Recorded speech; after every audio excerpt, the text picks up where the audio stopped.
કે બે વિચાર છે, કાં તો સ્ટોક માર્કેટમાં કરીશ અથવા રિયલ એસ્ટેટમાં કરીશ. એ બે વસ્તુ મને એ માટે વિચાર આવી તો મેં 2008 થી લઈને 2018 સુધી 10 વર્ષ સુધી નવોદયમાં એઝ અ કમ્પ્યુટર ઇન્સ્ટ્રક્ટર તરીકે જોબ કરી. એ વખતે થયું કે બસ પપ્પા હવે જોબ બહુ કરી લીધી છે.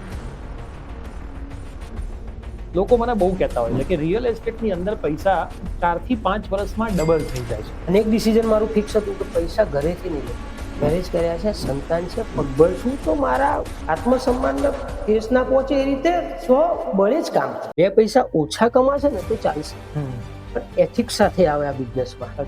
કંપની ટેગલાઇન છે your property our priority. SIP versus real estate. મારી વાત કરું તો રિયલ એસ્ટેટ, પણ એસઆઈપી થોડો વધારે. વ્હાઇટ કેશનો ફ્લો કે બ્લેક કેશનો, હવે શું લાગે છે તમને ભવિષ્ય કયા તરફ જશે? ભવિષ્ય તો તરફ જ જશે. રિયલ એસ્ટેટની અંદર 4 થી 5 વર્ષમાં તમારા પૈસા ડબલ થઈ જાય, આવા સેન્ટેન્સ તમે સાંભળ્યા હશે. ઘણી વખત તમે એસઆઈપી કરવા જતા હશો, તમે એલઆઈસી કરવા માટે જતા હશો, ત્યારે પણ કદાચ આવા પ્રશ્નો સાંભળ્યા હશે કે રિયલ એસ્ટેટની અંદર તમે ઇન્વેસ્ટ કરો. તો બીજું પાસું એ પણ છે કે ઘણા બધા લોકો તમને એવું કહેતા હશે કે રિયલ એસ્ટેટમાં પૈસા બ્લોક થવાના ચાન્સીસ બી ઘણા બધા છે. ઘણી બધી વખત જમીનોના ભાવ ઘટી જતા હોય છે, ઘણી બધી વખત જમીનના ભાવ વધવાથી બેનિફિટ પણ થતો હોય છે. આજે આપણા આ પોડકાસ્ટની અંદર, ધ પીવી ટોકની અંદર એવી જ એક વ્યક્તિ આપણી વચ્ચે આવી છે. ઘણા બધા વિદ્યાર્થીઓની પણ ડિમાન્ડ હતી કે સર અમારે પૈસા અર્ન કરવા છે. જો પૈસાનો એક સિદ્ધાંત છે, તમે ગમે તેટલા પૈસા કમાઈ લેશો, પણ તમે કમાયેલા પૈસાને પ્રોપર સમયે પ્રોપર જગ્યાએ જો ઇન્વેસ્ટ નહીં કરો તો તમારી કરોડપતિ બનવાની જે સફર છે એ થોડીક ધીમી થઈ જશે. તો એવા જ એક ગેસ્ટ આજે આપણા મહેમાન બન્યા છે, જેમનું ગાંધીનગરની અંદર ખૂબ જ નામ છે. જેટલા પણ ગાંધીનગરના બિલ્ડર્સ છે એમણે એમની સાથે કામ કર્યું છે અને હાલના સમયમાં પણ કામ કરી રહ્યા છે. તો યસ દોસ્તો, હું વાત કરી રહ્યો છું સૌરભસિંહ ડાભીની. આ ચહેરો તમે જો ગાંધીનગરના હશો તો ક્યાંક ને ક્યાંક તો જોયો જ હશે. સૌરભસિંહ ડાભીને આજે આપણે રિયલ એસ્ટેટ રિલેટેડ પ્રશ્નો જ નથી પૂછવાના. એ કેમ રિયલ એસ્ટેટના બિઝનેસની અંદર આવ્યા, એમની જર્નીની શરૂઆત ક્યાંથી થઈ, એમનું સ્કૂલિંગ ક્યાંથી થયું, સ્કૂલમાં કેવા વિદ્યાર્થી હતા, પછી 12th પછી એમણે કોલેજ કરી, જોબ કરી, કઈ કઈ પ્રિપરેશન કરી, અને પછી એમની જે રિયલ એસ્ટેટની જર્ની ચાલુ થઈ એ તમામે તમામ વાત કરીશું. જે પણ વિદ્યાર્થી મિત્રો અને જે પણ મિત્રો આ પોડકાસ્ટ જોઈ રહ્યા છો, તમે જો ચેનલ ઉપર નવા હોય તો સબસ્ક્રાઇબ બટન પર ક્લિક કરીને, લાઇક બટન પર ક્લિક કરીને અમારો ઉત્સાહ અને જે પણ ગેસ્ટ અહીંયા આવે છે એનો ઉત્સાહ વધારવાનું ભૂલતા નહીં. તો સૌરભસિંહ ડાભી, આપનું ખૂબ ખૂબ હાર્દિક સ્વાગત છે. તમે તમારો કિંમતી સમય ફાળવીને આવ્યા છો એના માટે તમારો ખૂબ ખૂબ આભાર છે. Thank you sir. મારો પહેલો સવાલ એ છે, લોકો કહેતા હોય છે, આપણે તમારી સ્કૂલની સફર પર તો પછી જઈએ, હા, લોકો મને બહુ કહેતા હોય છે કે રિયલ એસ્ટેટની અંદર પૈસા 4 થી 5 વર્ષમાં ડબલ થઈ જાય છે. હવે જો 4 થી 5 વર્ષમાં પૈસા ડબલ થઈ જતા હોય તો લોકો તો રિયલ એસ્ટેટમાં જ પડે, યસ. પણ ઘણા બધા લોકો રિયલ એસ્ટેટમાં નથી પડતા. તમારું શું માનવું છે? તમે તો આટલા વર્ષથી રિયલ એસ્ટેટમાં છો, તો રિયલ એસ્ટેટમાં કેટલા વર્ષમાં પૈસા ડબલ થઈ જાય અને એની કન્ડિશન શું શું હોય? જો સાહેબ, વાત આપની સાચી જ છે, પરંતુ એવું જરૂરી નથી કે 4 જ વર્ષમાં ડબલ થઈ જાય. આપણે રિયલ એસ્ટેટમાં જ્યારે ઇન્વેસ્ટ ક્યારે કર્યું છે, એ ટાઈમ, એ વખતનો જો ફેઝ શું ચાલી રહ્યો છે રિયલ એસ્ટેટમાં, અને આપણે શું ટાઈમિંગ કર્યું છે, એમાં એન્ટર ક્યારે થયા છો, એક્ઝિટ ક્યારે થયા છો, એ જો પ્રોપર ટાઈમિંગ કરવામાં આવે તો હા, 100% સાચી વાત છે, 4 થી 4.5 વર્ષમાં પૈસા આપણા ડબલ થઈ શકે. ડબલ થઈ શકે. ઓકે, હવે હું થોડોક પાસ્ટમાં જાઉં છું. તમે તમારું સ્કૂલિંગ કયા Yes. વર્ષમાં તમે 10th સ્ટાન્ડર્ડની એક્ઝામ આપી હતી? મેં 1997માં 10th એસએસસીની એક્ઝામ આપી એક્ઝામ છે. આપી ગાંધીનગરથી જ આપી હતી? ના, હું જનરલી નેટિવ પ્લેસ મારું રાજપુર છે, તાલુકો કડી. બરાબર છે. તાલુકો કડી સર્વ વિદ્યાલય સ્કૂલ, જે એસવી સ્કૂલ કહેવાય છે, જે અત્યારે ગાંધીનગરમાં કડી સ્કૂલ તરીકે કડી ફેમસ છે, રાઈટ. એની મેન હોમ બ્રાન્ચ એ છે કડીની. કડીની. ત્યાં મેં મારું સ્કૂલિંગ કર્યું. 10th 1997માં પાસ કર્યું. બરાબર. એ વખતે 84.15% મારે હતા. 84.15% એ મારા વખતે. ક્લાસમાં હું લગભગ 3rd નંબરમાં હતો એ વખતે. ઓકે. તો તમે પહેલેથી જ બ્રાઇટ સ્ટુડન્ટમાં આવતા હતા? યસ. ઓકે, તો 10મું તમે ત્યાં પૂરું કર્યું, પછી 11 12 તમે સાયન્સ? 11 12 સાયન્સ મેં ત્યાં જ કર્યું, એસવીમાં જ કર્યું. ત્યાં તમે સાયન્સ? ત્યાં મેં સાયન્સ જ કર્યું. અને પછી 12thમાં તમારા અને પર્સન્ટેજ? 12thમાં મારા પર્સન્ટેજ સાયન્સ હતું, 11 સાયન્સમાં હું ગયો. 10thનું જે બેકગ્રાઉન્ડ હતું, પર્સન્ટેજ સારા હતા એ માટે.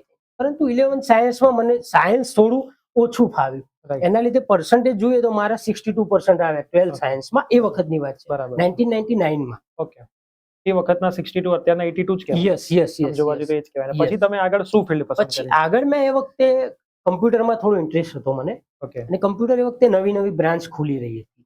એન્જિનિયરિંગ ની અંદર એડમિશન યસ, ઓકે તો મેં એન્જિનિયરિંગમાં ટ્રાય કર્યો પણ એડમિશન નહોતું મળી શકતું. ઓકે નવી એ વખતે બ્રાન્ચ આવી હતી BCA, BCA bachelor in computer computer application. Right એ વખતે અમારા મહેસાણા જિલ્લામાં વાત કરીએ, કડી SV માં એ વખતે ત્યાં એ આવી નથી કોલેજ. ફક્ત વિસનગર અને મહેસાણા બે જગ્યાએ જ હતી. હમ. તો Visnagar CJ Patel computer study છે, ત્યાં મને એડમિશન મળી ગયું. બરાબર ત્યાં મેં એડમિશન લીધું. ઓકે હોસ્ટેલમાં જ રહેવાનું હતું. બરાબર છે. ત્યાં મારું મેં બેચલર્સ ડિગ્રી ત્યાં ભણવાની Bachelor. તો તમને કોમ્પ્યુટરમાં ઇન્ટરેસ્ટ કેમ હતો એનું કારણ શું? કોમ્પ્યુટર એ વખતે માર્કેટની ડિમાન્ડ હતી. બરાબર મારા ફાધરનો પણ એપ્રોચ હતો કે ભાઈ નવી લાઈન છે તો ત્યાં કરવું જોઈએ આપણે. Right. બાકી મારી ફ્રેન્કલી વાત કરું તો મારો ઇન્ટરેસ્ટ હતો કે હું આર્ટ્સ કરું. મારું મન પહેલેથી આર્ટ્સ બાજુ ઢળેલું હતું. હમ. ઇંગ્લિશમાં એ વખતે પણ વાત કરીએ આપણે તો 11th 12th સાયન્સમાં જનરલી આપણે જોઈએ છે જે સ્ટુડન્ટ હોય છે એ ફક્ત મેથ્સ, કેમેસ્ટ્રી, બાયોલોજી, ફિઝિક્સ એની તૈયારી કરતા હોય છે. ત્રણ વિષય લેંગ્વેજ જે છે એને સાઈડમાં રાખતા હોય છે. હું પણ એવું જ કરતો હતો. તો ઇંગ્લિશમાં દર વખતે આપણે જોઈએ તો સ્કૂલમાં મારું 6th થી લઈને 12th સુધી ઇંગ્લિશમાં જ્યારે પણ માર્ક્સ ક્લાસમાં એનાઉન્સ થાય તો હાઈએસ્ટ માર્ક કેટલા છે એ જ પૂછવામાં આવતું હતું. કોને છે એ પૂછવામાં કોઈ દિવસ આવતું નહોતું. સાચી વાત છે. કારણ કે કોને છે તો સૌરભસિંહ જ હશે, ફિક્સ.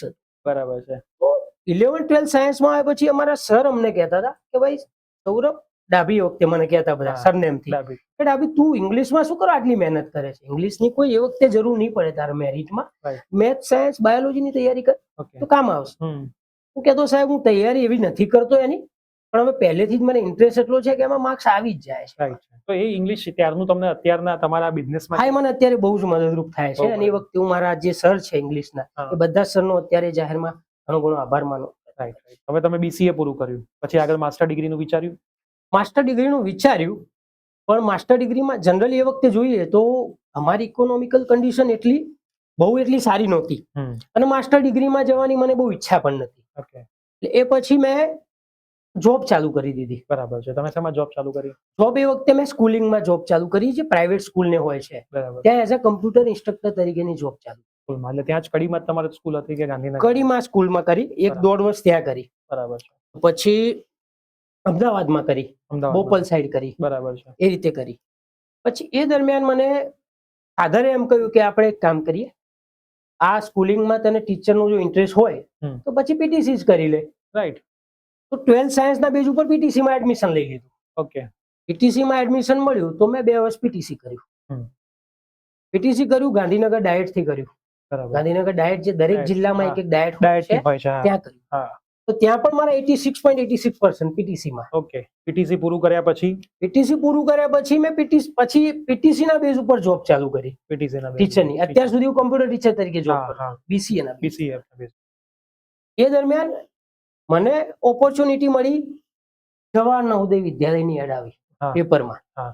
જે ફુલ્લી સેન્ટ્રલ ગવર્મેન્ટ છે, કો રેસિડેન્શિયલ સ્કૂલ. સ્ટાન્ડર્ડ 6 થી 12 સુધી બાળકો ત્યાં જ રહીને ત્યાં જ ત્યાં ભણે. શિક્ષણ લે, બધું ત્યાં જ ટોટલી ફ્રી છે. ફ્રી હોય છે. એમને જીવન જરૂરિયાતની બધી જ વસ્તુ સેન્ટ્રલ ગવર્મેન્ટ દ્વારા પ્રોવાઈડ કરવામાં આવે. દરેક જિલ્લામાં એક એક સ્કૂલ હોય. બરાબર. એની કોન્ટ્રાક્ચ્યુઅલ બેઝની વેકેન્સી આવી, પેપરમાં એડ આવી. મારા ફાધરે કહ્યું કે આમાં આપણે ટ્રાય કરવું જોઈએ, કમ્પ્યુટર બેઝ છે તો કમ્પ્યુટર ટીચર તરીકે. એમાં મેં એપ્લિકેશન કરી, શોર્ટ આઉટ થઈને મારું નામ એમાં આવ્યું. ઓકે. ઇન્ટરવ્યુ આપવા મેં અમદાવાદ ગયા, એમાં હું સિલેક્ટ થઈ ગયો. 2008માં જુલાઈમાં હું સિલેક્ટ થઈ ગયો સીધો ત્યાં, અને મારું પહેલી જ જોબ આવી મને સીધી નાસિક, ઓકે. ગુજરાત બહાર. ગુજરાતની બહાર. હવે જનરલી ગુજરાત બહાર હું ગયેલો જ નહીં બહુ, સીધી જોબ જ ત્યાં આવી નાસિક. કારણ કે અમારું જે ક્ષેત્ર હતું નવોદયનું એ ગુજરાત, મહારાષ્ટ્ર, દીવ, દમણ ને દાદરા નગર હવેલી, આટલું રીઝન હતું. ત્યાં કોઈ પણ જિલ્લામાં કોઈ પણ સ્ટેટમાં જોબ આવી શકે, બરાબર. એની કન્ડિશન હતી. ઓકે. મેં જોબ સિલેક્ટ કરી લીધી એ વખતે, અને ત્યાં રહેવાનું, ત્યાં જ કમ્પ્યુટર સ્ટુડન્ટ ભણાવવાનું ચાલુ કરી દીધું. તો હજી બી તમારા જોડે કોમ્પ્યુટરનું નોલેજ ખરું? યસ ખરું. બધું એમનું. તો મેં 2008 થી લઈને 2018 સુધી 10 વર્ષ સુધી નવોદયમાં એઝ અ કમ્પ્યુટર ઇન્સ્ટ્રક્ટર તરીકે જોબ કરી. ઓકે. તો ઘણો સમય તમે કોમ્પ્યુટર ટીચર તરીકે વર્ક કર્યું છે. યસ. તો પછી 2018 પછી તમે શું શરૂઆત કરી? એની ઇન બિટવીન વચ્ચે વાત કરું છું. 17માં શું થયું, જીપીએસસી ની એક્ઝામની એડ આવી, અત્યારે ગવર્મેન્ટની એક્ઝામ ગવર્મેન્ટની એક્ઝામ હતી, અને મારા પપ્પાનો પહેલેથી એવો મોહ ખરો કે ભાઈ ગવર્મેન્ટમાં દીકરો મારો લાગે, કારણ કે મારા બંને જે બેન છે, અમે 4 ભાઈ બેન છીએ, વચ્ચે જરા ફેમિલીની વાત હા હા બરાબર છે. એમાં સૌથી નાનો હું છું. મોટા જે બેન છે પીટીસી કરેલી, શિક્ષકમાં લાગેલા. નાના બેન છે એ પણ પીટીસી કરેલી. એ બી શિક્ષકમાં છે? યસ. મતલબ પણ ફેમિલી એમને- તમારું શિક્ષક? યસ. ફાધરને શિક્ષણમાં પહેલેથી ઇન્ટરેસ્ટ, પપ્પાને બી શિક્ષક. ઘરે વાંચનનો પણ શોખ ખરો એટલો જ. બરાબર. મોટા ભાઈ હતા, એમને ભણવામાં થોડું સ્ટડી ઓછું, એટલે નતા એ રીતે લાગી શક્યા. બરાબર. ફાધરનો એવો આગ્રહ ખરો કે મારી 2 દીકરીઓ લાગી છે, શિક્ષકનું પીટીસી ભણી છે, તો દીકરો પણ લાગી જાય. લાગી જાય ગવર્મેન્ટમાં. એટલે એમના આગ્રહને માન આપીને મને પણ ઈચ્છા હતી, મેં પણ ટ્રાય કર્યા. પછી જીપીએસસી ની ક્લાસ 1 2 ની એક્ઝામ આવી. એ મેં એક્ઝામ, એ વખતે હું જવાહર નવોદય વિદ્યાલય દાહોદમાં જોબ કરતો એઝ અ કોન્ટ્રાક્ચ્યુઅલ. ચાલુ નોકરીની સાથે મેં ફોર્મ ભર્યું, એપ્લાય કર્યું. સ્કૂલમાં જે વેકેશન પડે સમર દરમિયાન, એમાં તૈયારીઓ કરી. ગાંધીનગર અમારા રાજપૂત સમાજના જે ક્લાસીસ ચાલે છે, એમાં ક્લાસીસમાં જોઈન થયો. ઘરેથી અપડાઉન કરતો હતો રોજ, બાઇક લઈને 35 કિલોમીટર. સવારે આવું, સાંજે પાછું. ઘરે એટલે કડીથી? ઘરે કડીથી, બરાબર. રાજપુરથી, અમારા વતન. રાજપુરથી 35 કિલોમીટર આવું, 35 કિલોમીટર પાછું, Every day. સવારે અને સાંજે, એવરી ડે. બરાબર. એ રીતે કર્યું. પછી જોબ ઉપર લાગ્યું, એક્ઝામ આપી, અને એક્ઝામમાં પ્રિલિમમાં હું સિલેક્ટ થઈ ગયો. ઓકે. જીપીએસસી ક્લાસ 1 મેન્સની એક્ઝામ આપી. જગ્યાઓ ઓછી હતી અને કેટેગરી જનરલમાં આવી, એના લીધે મેરિટમાં ના આવી શકે, એટલે સાઈડ મૂકી. હા, પછી મેં જોબ ચાલુ જ રાખી. 2018માં જ્યારે હું સિલવાસા, જવાહર નવોદય વિદ્યાલય સિલવાસા, જે દાદરાનગર હવેલીમાં આવે છે, ત્યાં જોબ કરતો. એ જોબ કરતા કરતા પછી એક સમય એવો સ્ટેજ આવ્યો કે મારો જે સંતાન છે, દીકરો છે મારે, એની એજ થઈ ગઈ ફર્સ્ટ સ્ટાન્ડર્ડમાં આવવા માટે. એટલે હવે મારે કન્ફ્યુઝન આવી ગયું, કારણ કે એનું સ્ટડીનું આવી કરવું પડે. રાઈટ. મારી જે જોબ હતી નવોદયમાં, એ ટ્રાન્સફરેબલ જોબ હતી, દર વર્ષે 2 વર્ષે ટ્રાન્સફર થાય. પછી ફાધરે અમે બેસીને નક્કી કર્યું કે આ રીતે હવે જો ટ્રાન્સફર થશે જોબમાં, તો બાળકના, મારા સંતાનના સ્ટડીમાં પ્રોબ્લેમ આવે છે વારી ઘડીએ. ડિસિઝન લીધું કે ભાઈ હવે જોબ હું નહીં કરું. 2018 વર્ષ પૂરું કર્યું પછી તરત હું નવોદયમાંથી રિઝાઇન કરીને પાછો આવ્યો. એ વખતે ઘરે બેઠા, વેકેશન તો હતું જ. આમે કોરોના હશે? યસ, કોરોના પછી પછી આવ્યો. આવ્યો. હા. ફાધર કે હવે શું કરીશ? મેં એ વખતે કહ્યું કે બસ પપ્પા, હવે જોબ બહુ કરી લીધી છે, ટ્રાન્સફરેબલ હોય છે, બધા જ પ્રયત્નો કરે, હવે બિઝનેસ કરવાની છે. એ કઈ વાંધો નહીં, શું બિઝનેસ મનમાં કઈ વિચાર્યું છે? તો આ વિચાર્યું છે, 2 વિચાર છે, કાં તો સ્ટોક માર્કેટમાં કરીશ અથવા રિયલ એસ્ટેટમાં કરીશ. આ 2 મારા ફિક્સ છે. 2 વિચાર કેમ આવ્યા હતા? પહેલેથી હું, ધારો કે મનોમંથન તો દરેકનું ચાલતું હોય, ફ્યુચરનું કંઈ તો વિચારતા હોય ને, તો તમારો વિચાર હતો કે આ 2 જગ્યાઓ એવી છે કે જ્યાં પૈસા જો આપણે મગજ વાપરીએ તો સારી રીતે કમાઈ શકીએ એમ છે. અને બીજું ખાસ જે મારો નેચર છે, કહું છું, એ 2 વસ્તુ મને એ માટે વિચાર આવી કે હું જનરલી ફેમિલી સાથે જોડાયેલો માણસ છું, અને એ મારા મનમાં કેમ વિચાર આવે એનું પ્રોપર રીઝન આપને કહું. 2018માં જ્યારે હું સિલવાસા, માર્ચ મહિનામાં, ત્યારે મારા ગ્રાન્ડમધરની ડેથ થઈ ગઈ, દાદીની. એ વખતે મને સમાચાર મળ્યા કે ભાઈ દાદીની ડેથ થઈ ગઈ. હવે સિલવાસાથી હું ઓન ડ્યુટી દમણ હતો, ત્યાં ઓન ડ્યુટી હતો એક્ઝામના રિઝલ્ટ પ્રિપરેશનના સોફ્ટવેર બનાવવા. ત્યાં મને મેસેજ મળ્યો.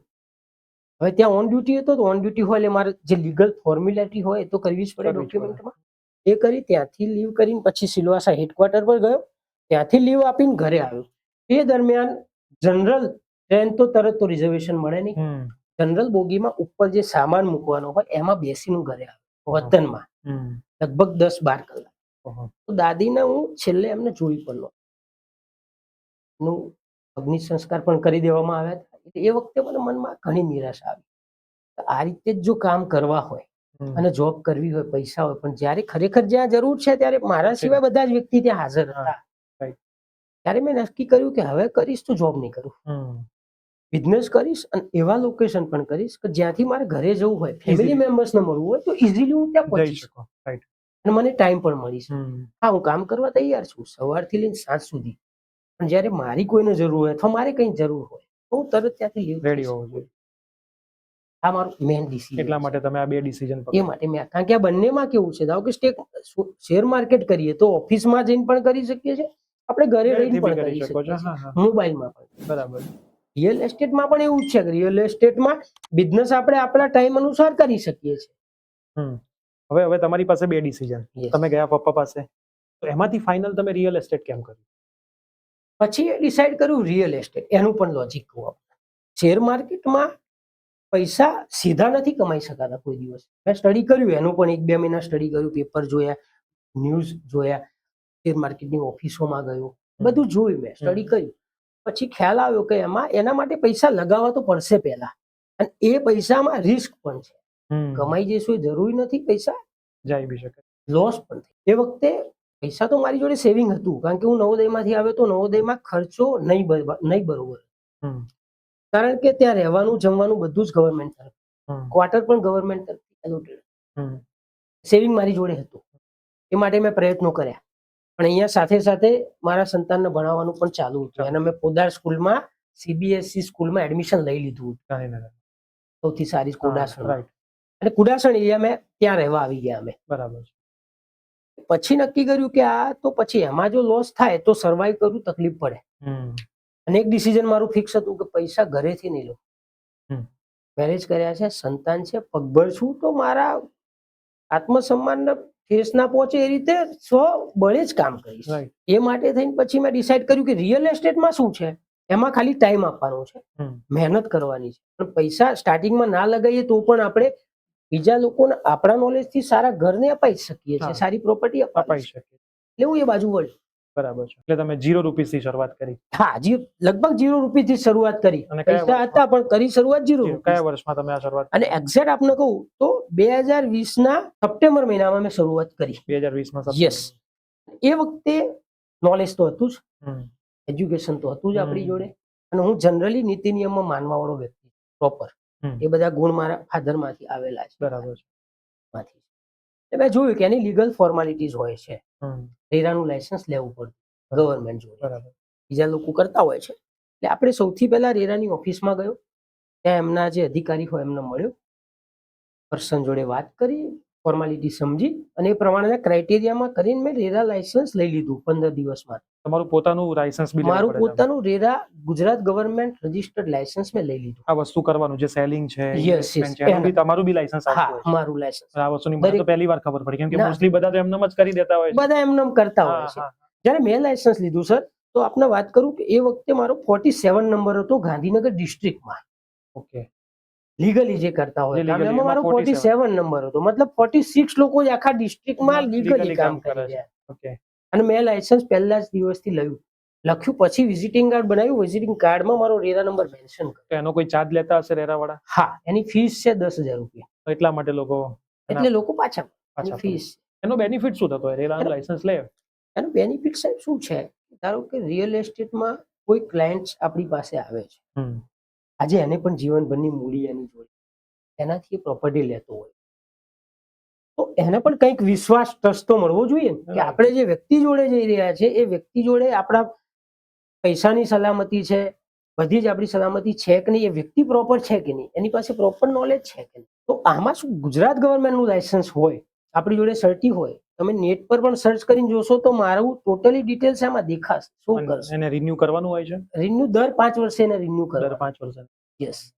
હવે એમાં ટ્રસ્ટ બાઉન્ડ આવે. સાચી વાત છે કે ભાઈ આમની પાસે સર્ટી, જેમ કે અમારા ક્લાસીસમાં બી હોય છે કે ભાઈ તમારી પાસે સર્ટિફિકેટ છે, મતલબ તમે ઓથોરાઇઝ છો એટલા માટે. હા, સાચી વાત. તમને ઓળખતો વ્યક્તિ હશે એનો તો ટ્રસ્ટ છે જ. અનનોન પર્સન હોય તો ઇશ્યુ આવી શકે. સાચી વાત. હવે તમે રિયલ એસ્ટેટમાં આવ્યા છો ત્યારે માની લો કે કોઈ વ્યક્તિ તમારી પાસે ફ્લેટમાં ઇન્વેસ્ટ કરવા છે, તો ફ્લેટ લેવો છે એવું કહીને આવે, કોઈ એક ફ્લેટ છે તમારી જોડે, તમે 10 લોકોને બતાવ્યો તો પણ તમારી ડીલ ના થાય, તો તમને ક્યારે આમ ડિમોટિવેશન ના થાય? મેં ઘણા એવા જોયા છે, મારા જ મિત્રોમાં છે, એમણે શરૂઆત કરી હોય, 5 લોકોને ફ્લેટ બતાવે, કોઈ હા ના પાડે એટલે નિરાશ થઈને બેસી જાય કે યાર કોઈ લેતું જ નથી, આ તો હું આ બિઝનેસમાં આવ્યો હતો અને ખોટો ભરાઈ ગયો ને એવું બધું વિચારો આવી જાય.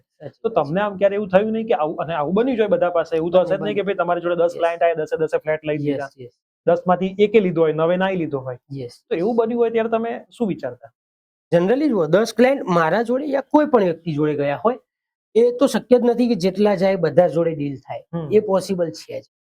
હવે ડિમોટિવેટ નહીં થવાનું કારણ એ છે કે ધારો કે એને મારી જોડેથી ફ્લેટ નથી લીધો નથી, મારી જોડેથી એને ફ્લેટ નથી લીધો, તો મારો લોસ ક્યાં છે એમાં?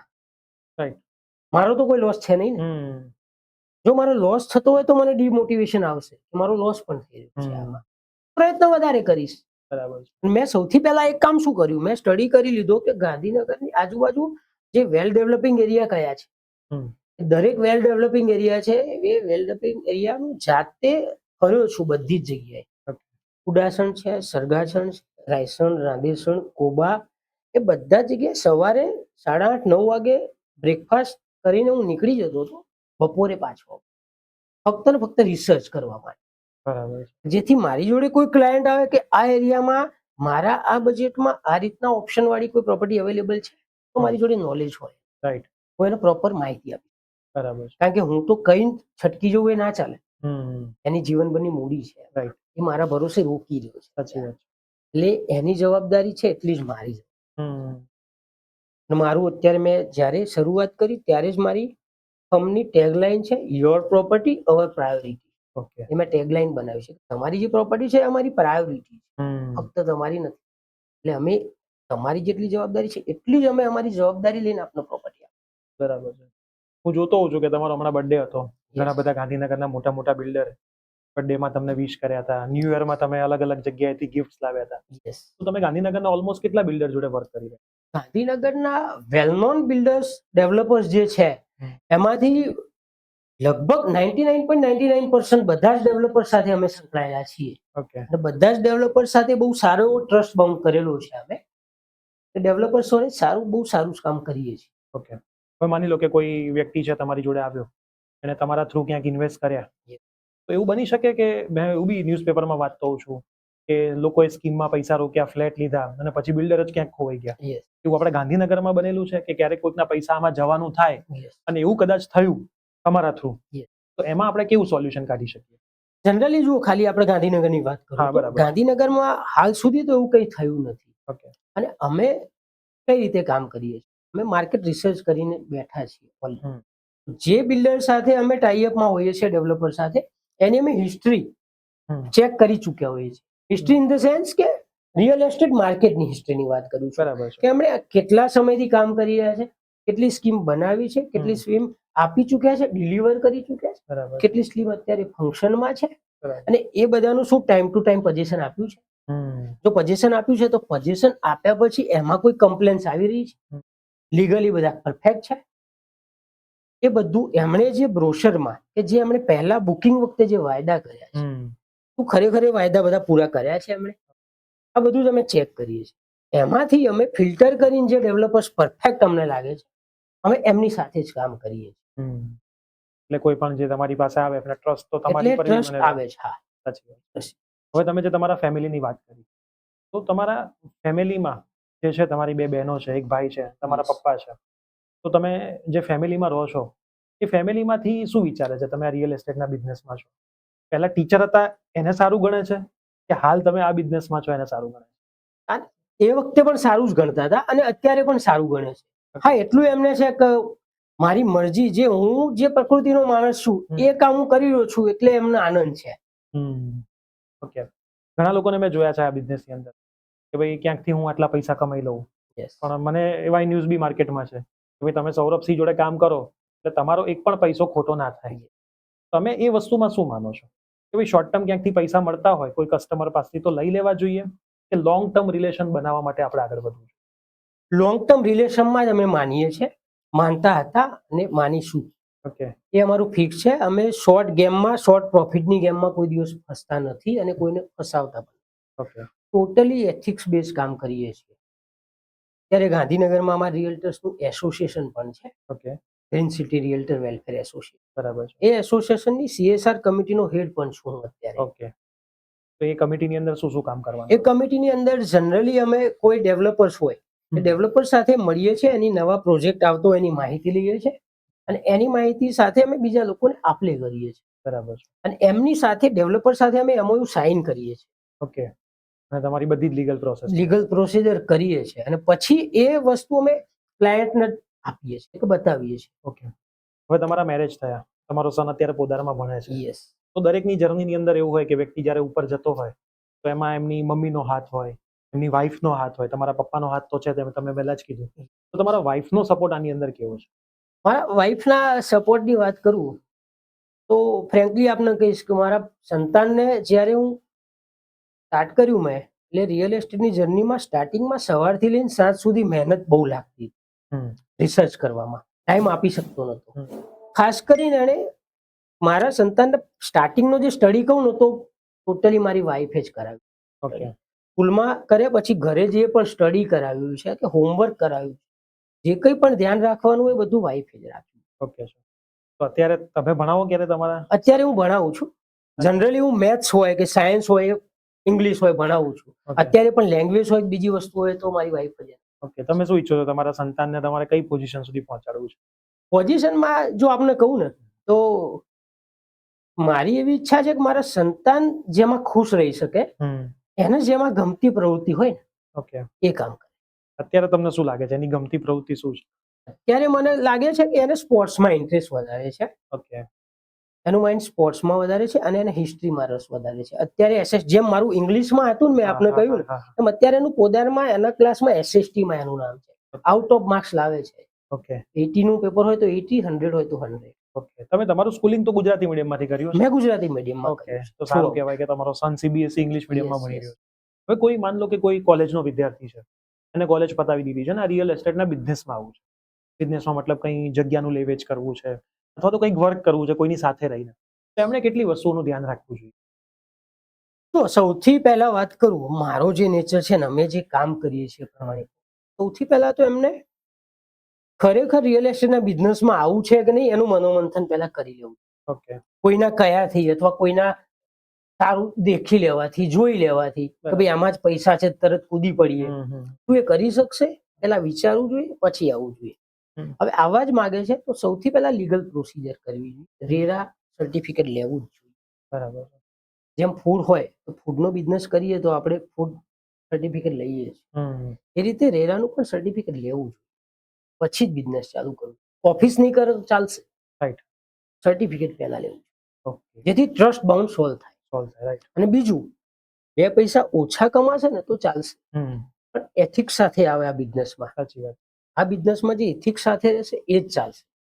ચાહે રિયલ એસ્ટેટ કન્સલ્ટન્ટ હોય ચાહે કે ડેવલપર હોય. ઓકે જો તમે મિત્રો ગાંધીનગરમાં રહો છો તમારે પણ ઈચ્છા છે કે તમારા સ્વપ્નનું ઘર તમારે બનાવવું છે, ચાહે ફ્લેટ છે, ચાહે જમીન છે, ચાહે શોપ છે, ચાહે ઓફિસીસ છે, તો હું ડિસ્ક્રિપ્શનની અંદર સૌરભસિંહ ડાભીનો મોબાઈલ નંબર મૂકી દઉં છું. તમે 100% એક વખત એમનો કોન્ટેક્ટ કરજો. તમે એમને કહેજો આ પોડકાસ્ટ તમે જોયો તો અને એના ઉપરથી તમે એમનો કોન્ટેક્ટ કર્યો છે. તમે કદાચ કોઈ વસ્તુ લેશો કે નહીં લો એમનાથી એમને કોઈ ફરક નહીં પડે, પણ તમે એક વખત ત્યાં જશો તમે બધી જ વસ્તુ સમજશો ત્યારે તમને ખ્યાલ આવશે કે જો તમારે તમારું સ્વપ્નનું ઘર બનાવવું છે, તમારે ક્યાંક ઇન્વેસ્ટ કરવું છે તો આનાથી બેટર ઓપ્શન કદાચ કોઈ નથી. હવે થોડાક રેપિડ ફાયર મારે સવાલ તમને પૂછવા છે, એમાં તમે જે જવાબ આપવા માંગો. Job versus business? બિઝનેસ. પૈસા વર્સિસ ફેમિલી? એકી ક્વેશ્ચન છે. બંને જરૂરી છે. Okay. સિક્કાની બંને બાજુ છે. સિક્કો હોય તો બંને બાજુ જરૂર પડે. તો તમારા રિયલ એસ્ટેટનો બિઝનેસ 365 ડેઝ ચાલતું હોય? જ્યારે કરવો હોય ત્યારે આપણે કરી શકીએ. ઓકે અને બ્રેક લેવો હોય તો તમે રજા તો લઈ પણ શકો? લઈ શકીએ. ઓકે આપણે ફ્રેન્કલી એક વાત કરું આપણે પૂછ્યું છે એટલે ફ્યુચરની જો વાત કરવા માંગતા હોય તો મેં અત્યારે મારું સ્ટ્રક્ચર 2020 થી હું લાગેલો છું. અત્યારે 5 વર્ષ થયા. ફ્યુચરની વાત કરીએ અત્યારે યંગ જનરેશનનું ખાસ તો ફ્યુચરનું કંઈ ફિક્સ નથી હોતું. એમને બધા ખર્ચા અત્યારે કરે છે. Right. સહેજ પણ ખર્ચો વધારે આવી જાય તો ગભરાઈ જાય છે, પરેશાન થઈ જાય કે હવે એડજસ્ટ ક્યાંથી કરીશું. મારી ફ્રેન્કલી વાત કરું તો આજે અત્યારે આપણે બેઠા છીએ એની બીજી સેકન્ડથી હું મારું કામ કરવાનું બંધ કરું 3 વર્ષ પછી ડાયરેક્ટ ચાલુ કરું તો આ જે 3 વર્ષ દરમિયાન જે કંઈ પણ મારા અત્યારના ખર્ચા છે સ્ટડીના, મારા સંતાનની સ્ટડીના હોય, ફેમિલીના હોય કે બીજા કોઈ ખર્ચા હોય, મેડિકલ હોય, અને એ ખર્ચા મોંઘવારીની દ્રષ્ટિએ ઇન્ફ્લેશનની દ્રષ્ટિએ વધતા 3 વર્ષ દરમિયાન જેટલા પણ ખર્ચા થશે મારા એ બધા જ ખર્ચાની વ્યવસ્થા હું અત્યારથી કરીને બેઠો. ઓકે 3 વર્ષનું આગલા નેક્સ્ટ 3 વર્ષનું કમ્પ્લીટ કરીને પ્લાનિંગ. પ્લાનિંગ. તો સૌરભસિંહનું કહેવાનો મતલબ મિત્રો એવો છે કે તમારે તમારી લાઈફની અંદર ભવિષ્યનું વિચારવું જ જોઈએ. બહુ તમે લોંગ ભવિષ્ય ના વિચારો પણ આવનારા 3 થી 4 વર્ષમાં કઈ કઈ વસ્તુ થઈ શકે છે અને એના માટેની વ્યવસ્થા તમારી પાસે છે કે નહીં બરાબર. ઘણા બધા વિદ્યાર્થીઓ એક્ઝામની તૈયારી પણ 1 મહિના પહેલા નથી ચાલુ કરતા, એક્ઝામના આગલા દિવસે તૈયારી ચાલુ કરે. તો તમારા જીવનની તૈયારી, જેમ સૌરભસિંહે કીધું, હું 3 વર્ષનું એડવાન્સ પ્લાનિંગ કરીને બેઠો છું, કેમ કે કંઈ પણ કોઈની બી જોડે થઈ શકે છે. આ દુનિયામાં કોઈનું કંઈ નક્કી નથી. તો આ વસ્તુ તમે એઝ અ સ્ટુડન્ટ પર તમારી લાઈફમાં શીખશો ને, તો આગળ જતા આ બધી વસ્તુમાં ખૂબ જ તમને બેનિફિટ થશે. પછી બીજો એક સવાલ છે રેપિડ ફાયરમાં, SIP versus real estate. Frankly મારી વાત કરું તો real estate. Okay, reason SIP નું? એસઆઈપી પણ કરી શકાય, પણ જો આપની જોડે ટાઈમ હોય ને તો રિયલ એસ્ટેટ કરવું વધારે સારું. ઓકે, ટાઈમ ના હોય તો એસઆઈપી પણ બેસ્ટ જ છે, Best. પણ એસઆઈપી થોડો વધારે ટાઈમ ડ્યુરેશન માંગે છે. રાઈટ. રિયલ એસ્ટેટમાં આપ ટાઈમિંગ જો પરફેક્ટ સેટ થઈ ગયું ને તો 2, 3, 4 મહિનામાં પણ સારું રિટર્ન લઈ મળી શકો શકો છો. છો. નહીતર 2 થી 3 વર્ષમાં તો રિટર્ન સારું મળવાનું મળી છે. એસઆઈપી વસ્તુ એવી છે કે તમે જ્યારે એન્ટર થયા એ જ વખતે માર્કેટમાં કંઈ ડિસ્ટર્બન્સ હશે અથવા પછી ડિસ્ટર્બન્સ આવશે તો ટાઈમ ડ્યુરેશન વધી શકવાની શક્યતા છે. હા, એસઆઈપીમાં જો તમે 10-15 વર્ષનું કમસે કમ વિઝન માનીને ચાલતા હોય ને તો એસઆઈપી પણ બહુ સારો ઓપ્શન છે. હવે મારી પાસે 1 કરોડ રૂપિયા છે, તો શું 1 કરોડ પૂરેપૂરા મારે રિયલ એસ્ટેટમાં નાખી દેવા જોઈએ કે એસઆઈપી, એલઆઈસી, રિયલ એસ્ટેટ અને ગોલ્ડ આવી રીતે ડિવિઝન કરવું જોઈએ? તમે કરતા હોય તો તમે શું કરો? કરવું જોઈએ, હું કરું જ છું. ડાયવર્સિફિકેશન હંમેશા રાખવું જ જોઈએ. બરાબર. હું ભલે રિયલ એસ્ટેટમાં છું તો મારું જરા ફોકસ વધારે ત્યાં છે. મેક્સિમમ પાર્ટ મારું રિયલ એસ્ટેટમાં ઇન્વોલ્વ છે, પણ સાથે ગોલ્ડમાં પણ રોકાણ કરેલું જ છે. તો મારા સંતાનનો જ્યારે જન્મ થયો 11/11/2011 બર્થડે છે એની, ઓહ. 11/11/11, તો એના 2-3 મહિના પછી અમને ખબર પડી કે એના નામે આપણે કંઈક સેવિંગ કરીએ, ચાલુ કરીએ અત્યારે. રાઈટ. એ મારા સાસરી પક્ષમાંથી અમે બેઠા હતા એ વખતે વાત થઈ હતી. હમ. તો મારા સાસુમાને એમની જોડે વાત થઈ હતી, આવું કંઈક કરવું જોઈએ. હમ. તો કરીએ, ચલો દર મહિને આપણે એના 2,000 રૂપિયા સેવિંગ કરવાનું ચાલુ કરીએ.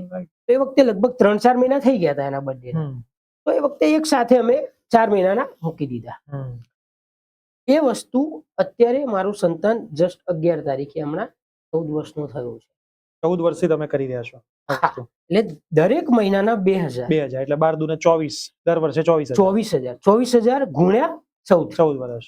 એમાં જે કંઈ પણ પોસ્ટ ઓફિસમાં ચાલુ છે સ્કીમ, બરાબર. એમાં જે કંઈ પણ ઇન્ટરેસ્ટ થતું છે એ અંદર ઇન્ક્લુડ છે. રાઈટ. એ સેવિંગ મારું અલગ છે. Okay, right. નેક્સ્ટ સવાલ, રેપિડ ફાયર નો શોપ વર્સિસ ફ્લેટ. બંને બંને ઇન્ટરેસ્ટ જેમાં હોય, શોપ પણ સારી છે ને ફ્લેટ પણ. અત્યારનું માર્કેટ શું કહે છે? શોપમાં વધારે બેનિફિટ મળે છે કે ફ્લેટમાં મળે છે? અત્યારે જો બેઝિક વસ્તુ શું છે, રેસિડેન્શિયલમાં ફાયદો વધારે છે, કારણ કે કોઈ આજે બિઝનેસ કરે કે ના કરે પણ રહેવા માટે મકાન તો એને જોઈશે.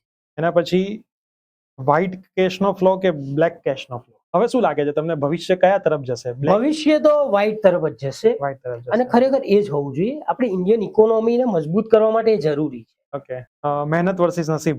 મહેનત જ જરૂરી છે. મહેનત. નસીબ ત્યારે જ સાથ આપશે જ્યારે તમે મહેનત કરશો. સંસ્કૃતમાં પણ શ્લોક છે, નહીં સુપ્તસ્ય સિંહસ્ય પ્રવિશન્તિ મુખ્ય મુખા. રાઈટ. સિંહ જંગલનો રાજા છે, પણ એને પણ એ રાજા છે તો હરણ એના મુખમાં નહીં આવે, એને દોડવું તો પડશે. જવું તો પડશે જ. Hard work versus smart work? Smart work. હવે તમારે કોઈ સંદેશ આપવો હોય આવનારી જનરેશનને, જે અમારી જનરેશન છે, કે અમે પણ આ ફિલ્ડમાં આવી રહ્યા છીએ, બરાબર, અમારાથી જુનિયર્સ જ્યારે કંઈક પૈસા અર્ન કરશે, એમને ક્યાંક ઇન્વેસ્ટ કરતા હશે, તો એ સંદેશો તમારે કંઈક આપવો હશે, આપણા વ્યુઅરને તમારે કંઈક કહેવું છે, તો તમે કહી શકો છો. સંદેશ મારો એટલો જ છે, કોઈ પણ ફિલ્ડ ખોટું નથી, બધા જ ફિલ્ડ સારા છે. પહેલા તમારા ગોલ્સ નક્કી કરજો અને એ પ્રમાણે તમે એથિક્સ પર ચાલજો, નીતિ નિયમ એક નક્કી કરજો અને એ પ્રમાણે કામ કરજો. રિયલ એસ્ટેટ બહુ જ મોટું છે, વિશાળ દરિયો છે, એમાં ઘણી સારી ઓપોર્ચ્યુનિટી છે, એમાં સ્કાય ઇઝ ધ લિમિટ છે. તમે રિયલ એસ્ટેટ કન્સલ્ટન્ટથી લઈને ડેવલપર્સ પણ બની શકો છો, ઇન્વેસ્ટર પણ બની શકો છો, ડેવલપર્સના આજે ફાઇનાન્સ પણ કરી શકો છો, ડેવલપર્સની સાથે પાર્ટનરશિપ પણ કરી શકો છો, સારામાં સારા પ્રોજેક્ટ તમે પોતે પણ ડિલિવર કરી શકો. એટલે જે કંઈ પણ કરો, ફોકસ ટોટલી ત્યાં રાખજો, કોઈ પણ જાતનું ડિસ્ટ્રેક્શન ના આવવું જોઈએ, તો તમારા ગોલ નક્કી સિદ્ધ થશે. તો સૌરભસિંહ, તમે એક કહેવતને ખરેખર સાચી કરો છો. મારો પણ એક મિત્ર હતો, દરબાર હતો, માન મર્યાદાને મોભો, જે તમે તમારા જીવનની અંદર પણ તમારા નિયમોને પકડી રાખ્યા છે. બિઝનેસ ગમે તેટલો મોટો કરીએ, કદાચ ગમે તેટલા મોટા વ્યક્તિ થઈ જઈએ, પણ હંમેશા જમીન ઉપર આપણા પગ રાખી અને દરેક વ્યક્તિને ગમતા થઈએ. તો સૌરભસિંહે આ તમામ વસ્તુને સાબિત કરી છે. ગાંધીનગરની અંદર રિયલ એસ્ટેટની અંદર જ્યારે ઘણા બધા નામ આવે છે, એમાં ક્યાંક ને ક્યાંક સૌરભસિંહ ડાભીનું નામ પણ તમે જોશો. તો તમારી પણ કોઈ ઈચ્છા હોય, મેં જેમ પહેલા પણ વાત કરી, ડિસ્ક્રિપ્શનની અંદર હું સૌરભસિંહ ડાભીનો નંબર મૂકી દઉં છું, તમે ખાસ એમનો કોન્ટેક્ટ કરજો. પ્લસ તમને જો અમારો પોડકાસ્ટ ગમ્યો હોય, અમારી મહેનત ગમી હોય, આવા અલગ અલગ ઘણા બધા વ્યક્તિત્વને આપણે આપણા પ્રોગ્રામમાં લાવવાના છીએ, આપણા પોડકાસ્ટમાં લાવવાના છીએ. આપણે તમામે તમામ મેંગો પીપલને લાવી રહ્યા છે, એવા ચહેરા લાવી રહ્યા છીએ કે જે એમની ફિલ્ડમાં આગળ છે પણ હજી સુધી એ ઓન સ્ક્રીન નથી આવ્યા.